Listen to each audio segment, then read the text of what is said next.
누가복음 12장 35절부터 48절까지 말씀 우리 함께 한 절씩 교독합니다. 제가 먼저 읽습니다. 허리에 띠를 띠고 등불을 켜고 서 있으라. 너희는 마치 그 주인이 혼인 집에서 돌아와 문을 두드리면 곧 열어주려고 기다리는 사람과 같이 되라. 주인이 와서 깨어 있는 것을 보면 그 종들은 복이 있으리로다. 내가 진실로 너에게 이르노니 주인이 띠를 띠고 그 종들을 자리에 앉히고 나와 수종 들리라. 주인이 혹 2경에나 혹 3경에 이르러서도 종들이 그같이 하고 있는 것을 보면 그 종들은 복이 있으리로다. 너희도 아는 바니 집 주인이 만일 도둑이 어느 때에 이를 줄 알았더라면 그 집을 뚫지 못하게 하였으리라.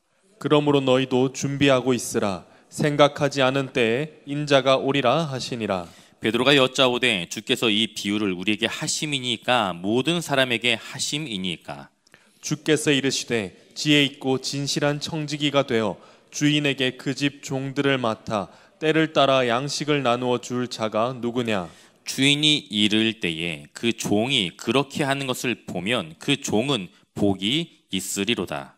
내가 참으로 너희에게 이르노니 주인이 그 모든 소유를 그에게 맡기리라.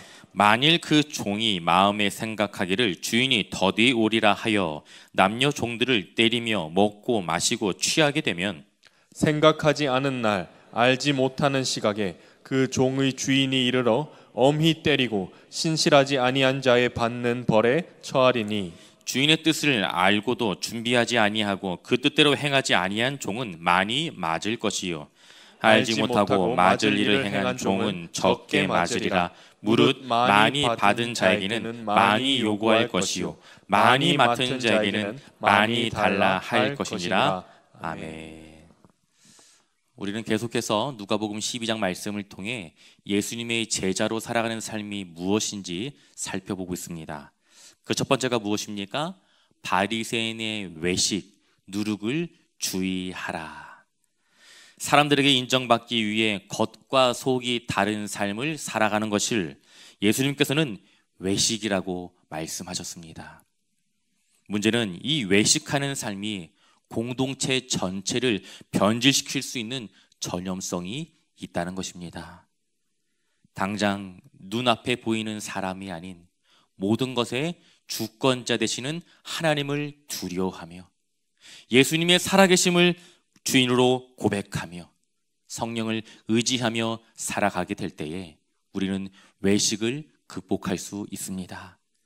두 번째로 탐심을 물리치라. 여러분, 탐심은 어느 한 사람 누구 개인의 문제가 아닌 이 자리에 있는 저와 여러분, 심지어 목사에게도 해당되는 우리 모두의 문제입니다. 성경에 등장하는 부자는 자신을 위해 곡간을 짓고 곡식과 재물을 쌓아두었지만 안타깝게도 하나님을 위한 공간은 그 어디에도 존재하지 않았습니다. 하나님께서 부자에게 말씀하십니다. 내가 오늘 밤 너의 영혼을 취할 것이다. 여러분, 우리에게 주어진 모든 것은 결코 영원하지 않습니다. 건강, 시간, 물질, 잠시 잠깐 동안 우리에게 주어진 사명을 위해 맡겨주신 것뿐이에요. 결코 영원하지 않습니다. 세 번째로 염려하지 말라. 무엇을요? 무엇을 먹을지, 무엇을 입을지 염려하지 말라. 여러분, 부정한 짐승인 까마귀와 세상 가치 없는 그 들풀조차 먹이시고 기르시는 분이 하나님이십니다. 하나님의 형상대로 창조된 우리 자녀인 우리 또한 하나님께서 보호하신다는 사실을 기억할 수 있기를 소망합니다. 여러분, 아버지는 자녀에게 무엇이 있어야 할지 이미 알고 계십니다. 하나님을 신뢰하십시오. 특별히 기도의 자리에서 하나님의 아버지 되심을 깊이 경험할 수 있기를 간절히 소망합니다. 예수님의 제자로 살아가는 삶은 위선을 멀리하는 것이며 탐심을 물리치는 것이며 염려를 내려놓는 것입니다. 그리고 오늘 본문의 말씀은 기다리는 것이라고 이야기합니다. 예수님이 오시기를 기다리며 맡은 사명을 감당하는 청지기의 삶에 대하여 오늘 본문의 말씀을 통해 함께 살펴보길 원합니다. 우리 본문 35절, 36절 함께 있습니다. 허리에 띠를 띠고 등불을 켜고 서 있으라. 너희는 마치 그 주인이 혼인 집에서 돌아와 문을 두드리면 곧 열어주려고 기다리는 사람과 같이 되라. 아멘. 예수님은 제자들을 향해 허리에 띠를 띠고 등불을 켜고 있으라고 말씀하셨어요. 여러분, 허리에 띠를 띠는 것, 이것은 과연 무엇을 의미할까요? 당시 이스라엘 사람들은 긴 옷을 느슨하게 입었습니다. 오늘날 원피스를 생각하면 좀 비슷한 것 같아요. 바지가 아닌 긴 치마와 같은 원피스 같은 옷을 입고 있다 보니 활동에 제약이 많았습니다.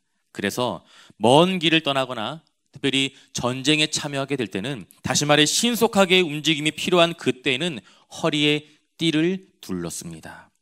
따라서 허리에 띠를 띠고라는 이 표현은요, 어느 때든 도착할 주인을 맞이하기 위한 준비된 청지기의 모습을 의미하는 것입니다.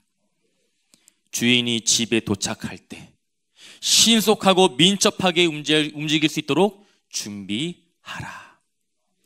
이것이 청지기 종들에게 주어진 사명이었습니다. 그런데 그 집의 주인이 어디서부터 돌아온다고 성경에 기록되어 있습니까?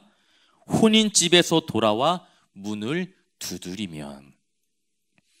여러분, 당시 이스라엘은 무더운 낮 시간을 피해 대부분 밤, 저녁 시간에 혼인잔치를 열었습니다.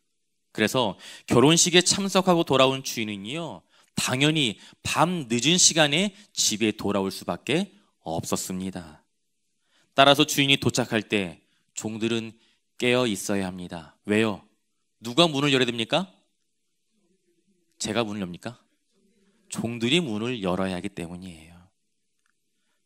그래서 늦은 밤중에 집에 돌아온 주인이 문을 두드리면 바로 문을 열어주기에 대기하는 종들처럼 예수님의 재림을 준비해야 한다는 말씀이 오늘 본문의 말씀에 기록된 그 의미입니다.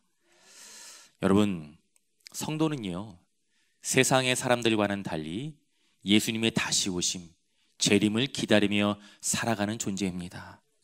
여러분, 다시 오실 예수님을 기다리며 살아가고 계십니까? 1부 때는 대답이 좀 우렁찼는데 2부 때는 오시든지 말든지. 그도 그럴 만한 게 당장 무엇을 먹고 살아야 할지 염려할 수밖에 없는 상황에 놓여 있다 보니 다시 오실 예수님을 기다리는 삶은 우리에게 너무나 먼 이야기처럼 느껴집니다. 한국 초창기 교회 성도들은 예수님의 재림을 기다리며 찬송을 불렀습니다. 하루하루의 삶이 너무나도 힘들고 고달파서 정말 예수님 다시 오셨으면 좋겠다는 그 마음으로 찬송을 부르며 눈물을 흘렸어요. 그러나 지금은 삶이 많이 달라졌습니다. 우리가 부르는 찬송들도 많이 달라졌어요. 우리에게 주어진 삶이 너무나도 분주해졌습니다.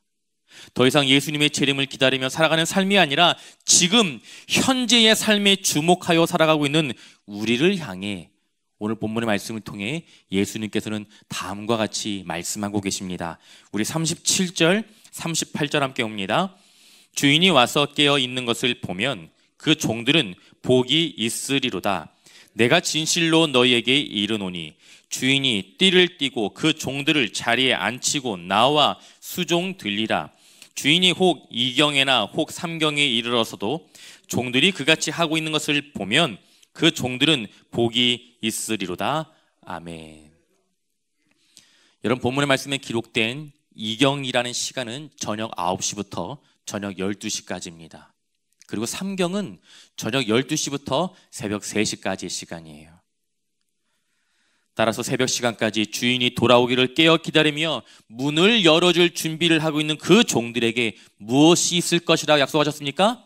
복이 있을 것이다 라고 분명히 약속하셨습니다.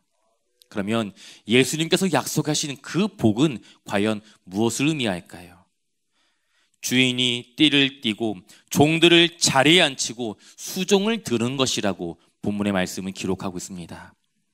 여러분, 놀랍게도 혼인 집에 갔다가 늦은 시간 집에 돌아온 주인이 돌아왔을 때 대접을 받는 존재는 주인이 아니라 종이라고 말씀하고 있습니다. 다시 말해 주인으로부터 종이 섬김을 받게 된다는 것입니다. 주인이 종을 섬기는 곳, 예수님께서 자녀들을 섬기시는 곳, 이것이 바로 예수님께서 말씀하고 계시는 천국의 모습인 것입니다. 아멘.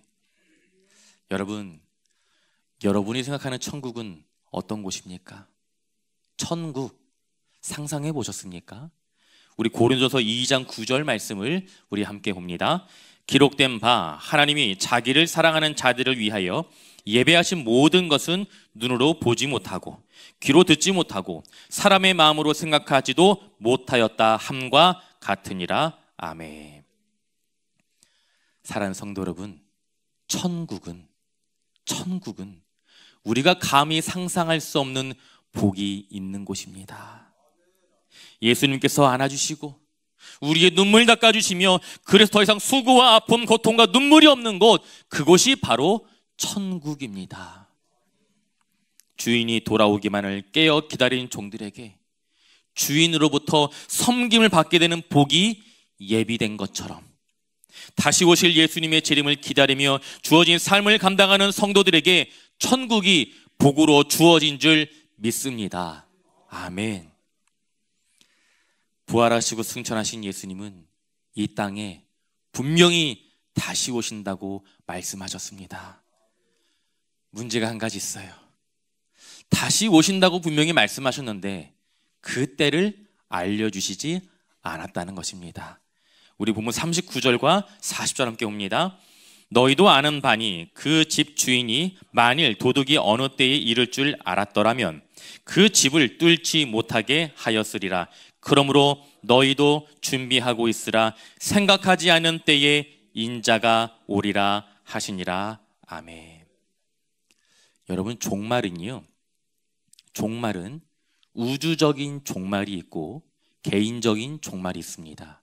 우주적인 종말은 다시 오시겠다 말씀하신 그 예수님께서 이 땅에 다시 오시는 그 사건, 재림을 의미해요. 그렇다면 개인적인 종말은 무엇이겠습니까? 나이가 들어, 병이 들어, 사고로 우리의 생명을 잃게 되는 것, 개인의 죽음이 바로 개인의 종말입니다. 이 두 가지 종말은 한 가지 공통점이 있습니다.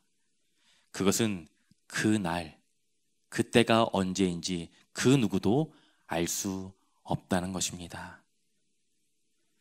누군가의 집에 도둑이 들 때 그 집주인조차 알 수 없는 것처럼 예수님은 그 누구도 생각하지 못한 그때에 다시 오십니다. 여러분, 나에게 주어진 시간, 이 땅에서 내가 감당하게 되는 시간이 언제까지일지 아무도 알 수 없습니다. 이 자리는 저와 여러분, 죽을 날짜 받아놓고 살아가는 사람들 없습니다. 언제 나의 종말의 시간이 찾아올지 그 어느 누구도 알 수 없습니다. 종말의 때는 오직 하나님만 아십니다.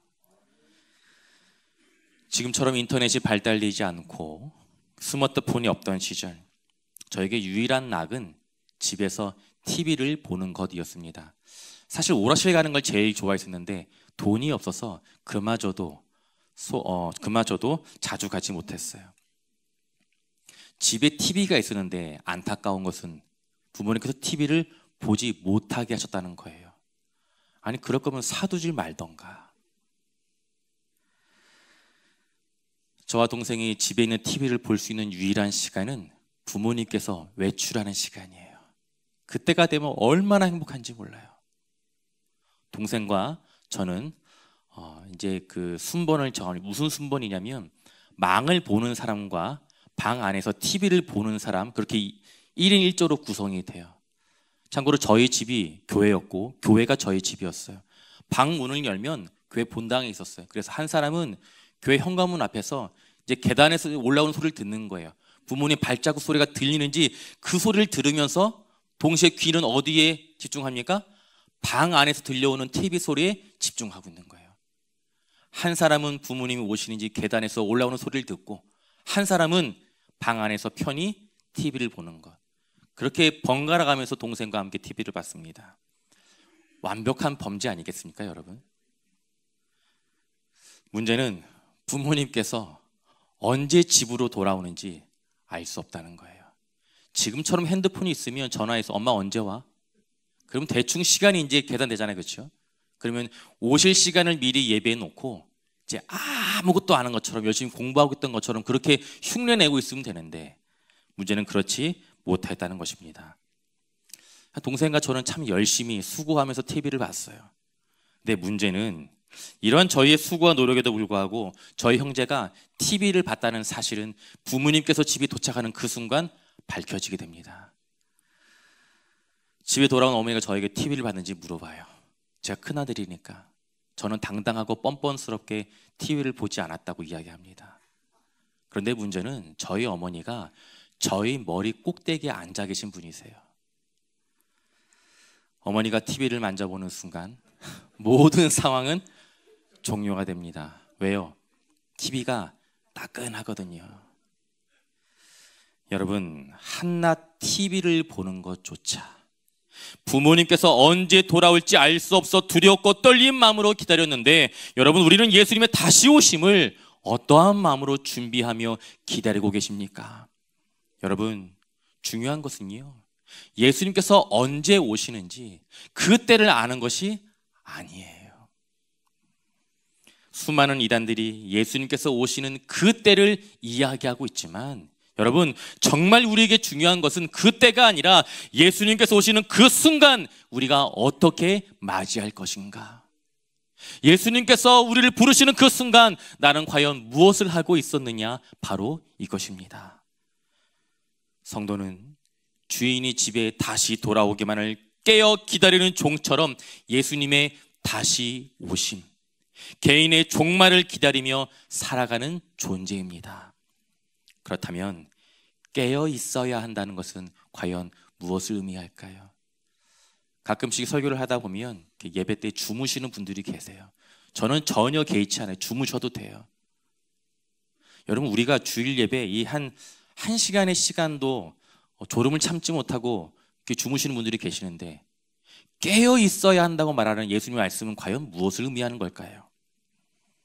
비록 예수님께서 우리의 눈에 보이지 않을지라도 예수님이 나의 주인 되심을 고백하며 모든 상황 속에서 예수님의 말씀에 순종하며 예수님의 다시 오심을 깨어 기다리며 살아가는 것, 이것이 바로 깨어 기다리며 살아가는 성도의 삶인 줄 믿습니다.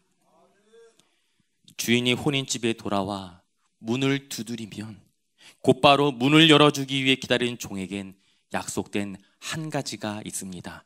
우리 본문 말씀 42절부터 44절까지 함께 옵니다. 주께서 이르시되 지혜 있고 진실한 청지기가 되어 주인에게 그 집 종들을 맡아 때를 따라 양식을 나누어 줄 자가 누구냐? 주인이 이를 때에 그 종이 그렇게 하는 것을 보면 그 종은 복이 있으리로다. 내가 참으로 너에게 이르노니 주인이 그 모든 소유를 그에게 맡기리라. 아멘. 여러분, 고대 사회에서는 주인이 출타하는 경우에 종들 가운데 한 사람을 세워서 주인의 모든 정권을 그 종에게 맡기곤 하였습니다.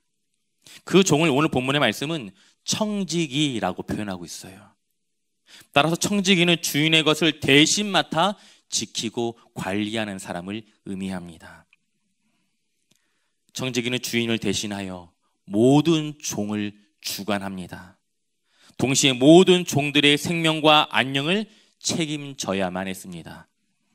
이처럼 청지기에는 권한과 책임, 이 두 가지가 동시에 공존하였습니다. 자신에게 주어진 권한이 결코 영원하지 않다는 사실을 기억하여 주인이 돌아올 때까지 자신에게 맡겨진 그 청지기의 사명을 최선을 다해 감당하는 청지기는 반드시 복을 받게 될 것이라고 말씀하셨습니다. 그러나 지혜 있고 진실한 선한 청지기와는 달리 악하고 어리석인 청지기는 어떻게 행동합니까? 우리 본문 45절, 46절 함께 봅니다. 만일 그 종이 마음에 생각하기를 주인이 더디 오리라 하여 남녀 종들을 때리며 먹고 마시고 취하게 되면 생각하지 않은 날 알지 못하는 시각에 그 종의 주인이 이르러 엄히 때리고 신실하지 아니한 자에 처하리니 아멘. 여러분, 악한 청지기가 생각한 것이 무엇입니까? 주인이 늦게 올 것이다. 여러분, 이 악한 청지기는요, 언젠가는 주인이 돌아온다는 사실을 알고는 있었습니다. 문제는 그때가 지금은 아닐 것이다 라고 생각한 것이지요. 그 결과 자신에게 맡겨진 권한으로 다른 종들의 생명과 안녕을 책임지는 것이 아니라 오히려 착취하고 괴롭히며 자신에게 주어진 권력을 남용하고 자신을 위해 사용하고 말았습니다. 그 결과가 무엇입니까? 생각하지 못한 그날, 그 시간에 종의 주인이 돌아왔습니다. 그리고 주인은 악한 청지기를 엄히 때리는 벌을 주었습니다. 여러분, 엄히 때리는 벌, 한 몇 대 정도 맞으면 엄히 때린다라고 우리가 이야기할 수 있을까요? 고생 웃으시는 거 보니까 좀 전과가 있으신 것 같은데, 제가 고등학교 2학년 때 참 좋은 스승을 만났어요. 영어 시간마다 단어 시험을 봤는데 무려 100개씩 봤습니다. 매일 100개씩 영어를 외워야 돼요. 문제는 그 단어가 교과서에 실린 단어가 아니라 대학교 논문에서나 볼 법한 처음 보는 단어들이었다는 거예요. 그렇게 하루에 100개씩 영어 단어를 외워야 되는데 하루는 꾀가 나는 거예요. 외우기가 너무 싫더라고요. 그래서 하루는 단어 시험을 보지 않고 제 자신을 믿기로 했습니다. 여러분, 이래봬도 그렇게 어리석은 사람은 아닙니다, 제가. 여러분, 100개 중에 몇 개의 단어의 뜻을 제가 맞췄을까요? 80개? 누구죠? 권사님, 오늘 집사님 맛있는 거 해주세요. 저에 대한 믿음이 크신 분 같아요. 안타깝게도 죄송해요, 집사님. 집사님의 기대는 80개인데 그날 제 기억으로 24개를 적었습니다. 문제는 그날 선생님의 기분이 안 좋으셨던 것 같아요. 틀린 개수대로 때린다고 말씀하시는 거예요. 에이, 설마 했는데 그날 무려 76대를 선생님께 맞았습니다. 선생님이 저를 특별히 목사 아들이라고 편애하셨거든요. 그래서 목사 아들은 더 공부를 잘해야 된다고 저만 때리셨어요. 주여, 주여. 여러분, 주인이 악한 청지기를 엄히 때린다는 이 말이, 이 벌이 한 76대 정도 맞으면 그 벌이 합당한 것이겠습니까? 오늘 본문에 기록된 엄히 때리고라는 이 표현에 기록된 이 성경의 각주를 보게 되면 그 뜻이 쪼개어내고라는 표현으로 기록이 되어 있습니다. 그리고 쪼개어내다라는 이 표현은요, 구약 성경인 사무엘상 15장에 기록되어 있습니다. 우리 사무엘상 15장 33절 말씀을 함께 봅니다. 사무엘이 이르되 내 칼이 여인들에게 자식이 없게 한 것 같이 여인 중 내 어미에게 자식이 없으리라 하고 그가 길갈에서 여호와 앞에서 아각을 찍어 쪼개내니라. 아멘. 하나님은 사울 왕에게 아말렉과의 전쟁에서 아말렉의 왕뿐만 아니라 그곳에 속한 모든 남녀노소 가축들까지 모두 다 진멸, 다 죽이라고 말씀하셨습니다. 그러나 사울은 하나님의 말씀에 순종하지 않았고 아말렉의 왕 아각뿐만 아니라 자신이 보기에 양과 소의 가장 좋은 것, 기름진 것, 어린 양과 좋은 모든 것을 남겨두고 하찮은 것들만 진멸하였습니다. 그 결과 진노하신 하나님께서 사무엘 선지자에게 명령하셔서 아말렉 왕 아각을 찍어 쪼개어 그 자리에서 죽이셨습니다. 여러분, 찍어 쪼갠다는 이 표현은요, 죽음의 형벌을 의미합니다. 여러분, 치킨 드셔보셨습니까? 후라이드 치킨. 닭이 한 마리로 온전히 상태로 옵니까? 아니면 찍어 쪼개어져 있습니까? 여러분, 찍어 쪼갠다는 표현이 바로 그런 거예요. 다시 말해 악한 청지기가 받게 될 그 벌, 어미 때린다는 그 벌은요, 찍어 쪼개어 죽임을 당하는 형벌을 의미하는 것입니다. 이 자리는 저와 여러분, 우리 모두는 청지기로 부름을 받았습니다. 가정과 직장, 교회와 내가 속한 공동체에서 우리는 청지기의 삶을 살아가고 있습니다. 나에게 맡겨진 고난이 아무리 작고 보잘것없게 여겨질지라도 그 고난에 대한 결산의 시간이 반드시 존재합니다. 그리고 그 책임은 교회의 지도자들에게 더 클 것이라고 분명히 말씀하고 계세요. 보면 47절, 48절 함께 봅니다. 주인의 뜻을 알고도 준비하지 아니하고 그 뜻대로 행하지 아니한 종은 많이 맞을 것이요, 알지 못하고 맞을 일을 행한 종은 적게 맞으리라.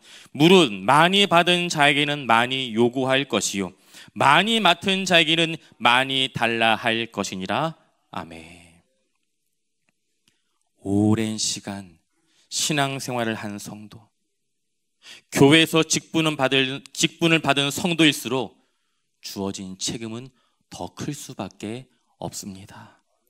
특별히 저와 같은 목사에게 주어진 책임은 결코 작지가 않습니다. 왜 그렇습니까? 기회는 언제나 책임이 동반되기 때문입니다.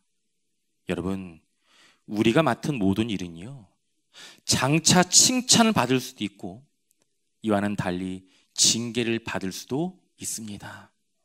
중요한 것은 내가 무슨 일을 맡았느냐, 내가 무슨 일을 감당했느냐, 내가 무슨 직분을 받았느냐, 이것이 아니에요. 나에게 주어진 그 일, 그 사명, 그 직분을 어떻게 감당하였느냐, 바로 이것입니다.